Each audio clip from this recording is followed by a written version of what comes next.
একদিকে ফ্যামিলি কার্ডের কথা বলবে, অন্যদিকে মানুষের ফ্যামিলিগুলোতে লুটপাট চালাবে। একদিকে শাড়ি লুঙ্গি দিবে, অন্যদিকে মানুষের জীবন ধারণের উপকরণগুলোকে লুটপাট করে নিয়ে যাবে, স্বর্ণ টাকা পয়সা লুটপাট করে নিয়ে যাবে। এটাই হচ্ছে তাদের নীতি। এ কারণেই তাদের এই নীতির কথা মানুষেরা জানতো। এই কারণেই এই কাউনিয়া পীর কাছে হারাগাছের মানুষেরা সিদ্ধান্ত নিয়েছে, তারা শাপলাকুলির পক্ষেই তাদের অবস্থান জানিয়েছে। এই 10 দিন অতিবাহিত হয়েছে, এখনো পর্যন্ত দেখবেন না শাপলাকুলির কোনো কর্মী, পরাজিত প্রার্থীদের কোনো কর্মীর উপরে একটা ফুলের আসরও দিয়েছে এমন কোনো অভিযোগও তারা করতে পারে নাই। এই হারাগাছের মানুষদের উপরেই তিনি কি অবর্ণনীয় অত্যাচার নির্যাতনগুলো তিনি করছেন। মানুষেরা দোকানপাট খুলতে পারছে না।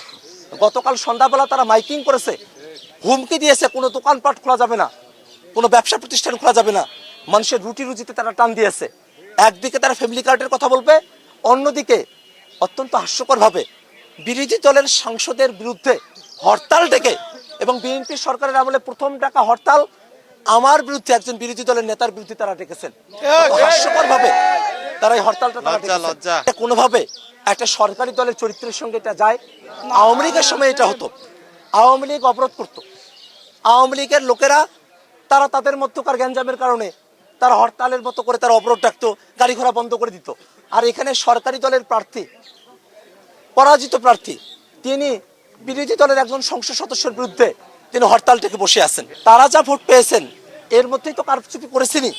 তারা টাকা পয়সা দিয়ে ভোট কেনার চেষ্টা করেছেন, মানুষকে শত শত টাকা তারা দিয়েছেন, হাজার হাজার টাকা তারা দিয়েছেন।